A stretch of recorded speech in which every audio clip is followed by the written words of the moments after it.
ये है आरजे कार्तिक की 1 मिनट स्टोरी। ये कहानी एक पंडित जी की जो राजा के दरबार में पहुंचे। राजा ने उनसे 3 प्रश्न किए कि ईश्वर जो है कैसे दिखता है, कहां तक देखता है और करता क्या है। पंडित जी ने कहा आपने मुझे बुलाया लेकिन आदर सत्कार नहीं किया। तो दूध का ग्लास मंगवाया गया। पंडित जी दूध के ग्लास में बार बार उंगली डाल करके दूध को बाहर निकाल करके देख रहे थे। राजा ने पूछा कर क्या रहे हो। पंडित जी ने कहा कि मैंने सुना है दूध में मक्खन होता है। राजा ने कहा ऐसे थोड़ा ना मिलेगा, दूध से दही बनाया जाता है, दही को मथा जाता है, फिर मक्खन मिलता है। पंडित जी ने कहा ईश्वर भी ऐसे थोड़ा ना दिखेगा, आत्मा को पवित्र करना होगा नियम से, ध्यान से, अभ्यास से, तब परमात्मा दिखाई देगा। राजा बड़ा प्रसन्न हुआ जवाब से। उसने कहा दूसरे प्रश्न का जवाब दीजिए। पंडित जी ने कहा कि मोमबत्ती मंगाई। एक मोमबत्ती मंगाई गई, उसको जलाया गया। पंडित जी ने पूछा बताइए कहां तक रोशनी जा रही है। राजा ने कहा कि हर तरफ जा रही है, चारों तरफ।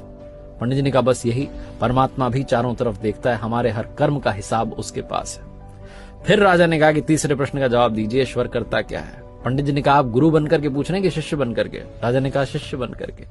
तो पंडित जी ने कहा कि आपका गुरु तो नीचे खड़ा हुआ है। तुरंत राजा ने पंडित जी को जाकर के सिंहासन पर बैठाया और खुद नीचे जाकर खड़ा हो गया।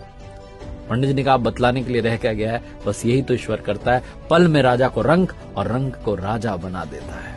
बहुत छोटी सी कहानी जिसका सार समझाता है भरोसा बनाए रखिए, प्रभु सब कुछ संभाल लेंगे, वो सब कुछ देख लेंगे, बस आपकी आराधना में, पूजा में, भक्ति में कमी मत होने देना।